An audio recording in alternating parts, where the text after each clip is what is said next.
of the country of the United States of America. So what, 200 years ago or so, maybe a little bit more, he had been visiting the crowned heads of Europe, trying to establish what was a dream of his, the United States of Europe. He found little response. What he did find and had to contend with for a brief period was a lot of human ego, pomp, circumstance, and all of that which habitually and to this day gets in the way of progress. When people are too full of themselves as personalities, they tend to take on this thing called the personality of self-importance. Many people simply call it the ego. And then all you know is that they are about me, me, me, mine, mine, mine, gimme, gimme, gimme. And these are those who, unfortunately, then have taken the route off the main path of enlightenment and ascension, and have been wooed or seduced, is a good word here, away from that which is their true path. So then, you've got a very large amount of people on this earth who happen to fall into this category. They live in a place called the conscious mind. What many of you consider your daily waking state, they live there always. I rather pity them, though I know that each and every one will come around and in due time and in their own sweet way will approach the path of enlightenment and continue trudging upwards and onwards like you all are doing even now. But for the nonce, they are temporarily distracted. In need of shepherds, in need of teachers, in need of way-showers, they are like so many sheep who simply put their heads down, are happy to graze on the grass that is there for their comfort and their nourishment.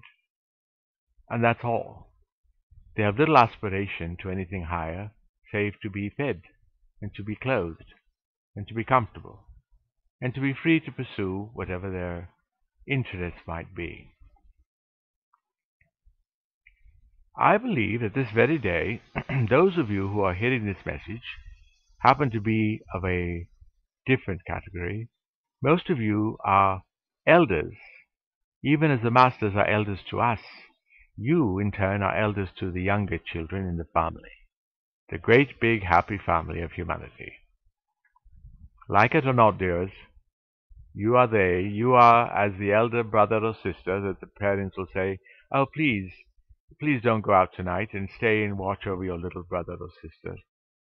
And the elder goes, "Well, all right, if that's what you like, my dear friends and parents." And then they do. Some do it begrudgingly, others a little more happily. Others are clever enough to say, well, all right, if I'm to do this thing, and I certainly would love to please my celestial parents, I will. I realize and I acknowledge and I accept that I have agreed to be here, even now. And as such, then yes, why not? I'll take on the mantle of responsibility and accept my role as a teacher, as a way-shower, as an inspiration, if I really want to take it to the limit. There's been a lovely little being who has since quit your world and rejoined ours. On Earth she was known as Mother Teresa. Many of you have heard of her, perhaps some of you have seen her pictures, and I doubt if one or two of you might have even met her. For she kept to herself. She chose the country of India, Mother India, that ancient culture, known as Bharat in its own language. She chose that culture to share her bounty, the magnitude of her heart and her soul, and at times in defiance of those who were her superiors, for she was of the religious order of nuns of the Roman Catholic Church. She began an outreach program which went on and on and on and continues to this day. She personally ministered to, well, I see now thousands of souls in the course of her lifetime. So she's one that willingly gave of herself, and learn that secret: the more you give, the more you have to give. I call it a secret, for though some of you know that and accept it, and that's how you live, there be the lot, the many who do not. They think that if they give, they'll be diminished. Their own holdings will be less. And though that might appear to be the case temporarily, of course what we know is that, nay, the well only goes low that it might be filled again by the earth that gave it the water in the first place. My dear friends, what I'm here to tell you is simply that, indeed, there will be some large changes to come, even as now they begin. And for those of you who are a little more astute, you've watched it. You've watched the coming, well, some call it a storm. I call it an awakening. I call it a great and holy dawn. The dawning of the light of something that some have called Aquarius, given it the significance of that astrological sign. And though I don't dispute that, I say it is that and more. But every 12,000 years, it is another age of Aquarius. Nay, 24,000. Each cosmic year, each cosmic age, being approximately 2,000 years of Earth time. Now, if those of you who are versed in the Vedic system of astrology are hearing this message, you might find some variance with that, for your own system defines things slightly differently. I have no argument with that. I know something of the Yugas, and the Sat Yuga, and the Kali Yuga that we are ending, fortunately. But for the moment, I'm speaking to the tropical astrologers and those that have been influenced by that, which is far more likely in the West.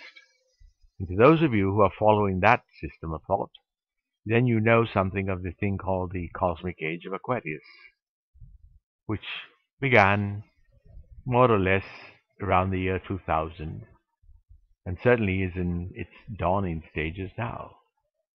So first, what we've got is a gradual phasing out of things that are known as the Piscean ways of doing things.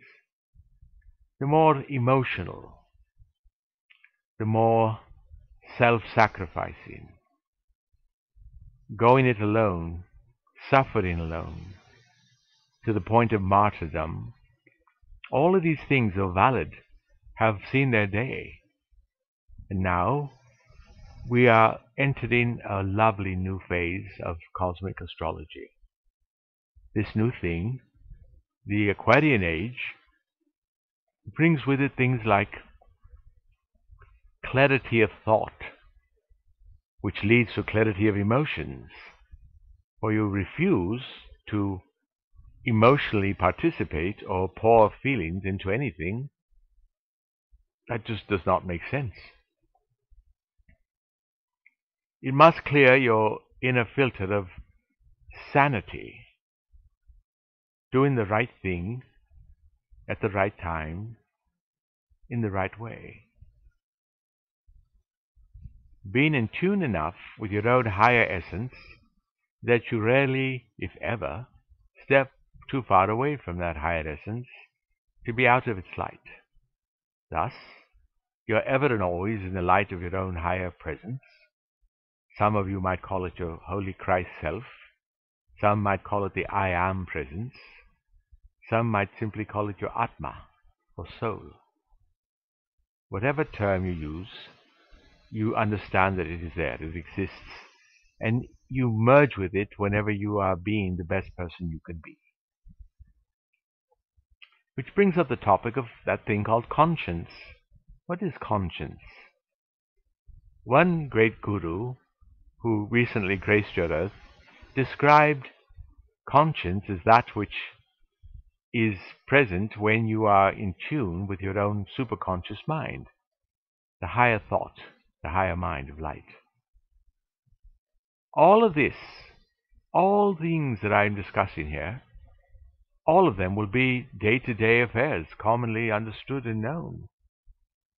20 years hence, or perhaps less, depending upon your rate of assimilation.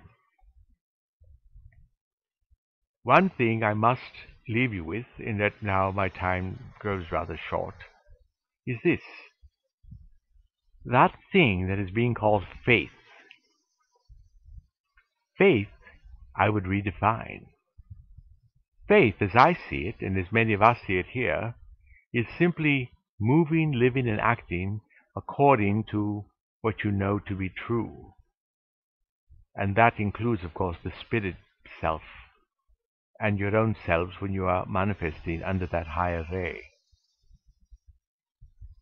So no matter what experience cometh along, no matter what maketh you a quaking, just you must have faith to know that all shall be well, though it does help to affirm that to yourself and even to others when you see them in fear or shifting or sliding into that dark morass of the human consciousness. Faith is the one thing that I say you should have, knowing that all that is occurring purposely. Everything that happens to you happens for a reason. If you would know that reason, then of course you would seek inwardly as much as you can through meditation. And mind the by, from this point forward, watch those of you who have said, well, I do like to meditate once in a while, but really it doesn't do much for me. I just sit there in the dark with my eyes closed, and before long I'm being distracted, and then the next sound I hear comes from the outside. The next thing I know, I just get bored and I want to get up and move. I understand. You've not been schooled, dear ones, in proper meditation practices or even techniques. All of this will be coming. All of this will be showered upon the earth plane as soon as we get over the next hump in the road. And that will come approximately at the date that we've mentioned, 1.5 years hence. After that, those of you who have had trouble in meditation will have it no longer. Why? It'll have everything to do with the new state of consciousness which is prevalent upon earth at that point. Now, I'm not going to paint such a rosy picture and not let you know that, yea, there will be endings. There'll be leavings of the earth plane. There'll be what some of you call deaths. Not so many as you who are hearing this, but of those around you. Perhaps your loved ones, perhaps your relatives. Either way, come to know that there is no death that ever has been. And that which people call death is simply the transition that all souls practice over and over and over again. The only purpose of the death experience is to relieve you of the earth plane experience, which has been but an educational process, so that you can return to what is your true home, which is the realm of spirit. Dear ones, you know that you are all spirits, you're all souls. You've always been. So though you enter the physical dimension, and though you take on the garment of flesh, it's not you. This is where meditation comes in handy. It's a very good reminder that what you see in the mirror is not you.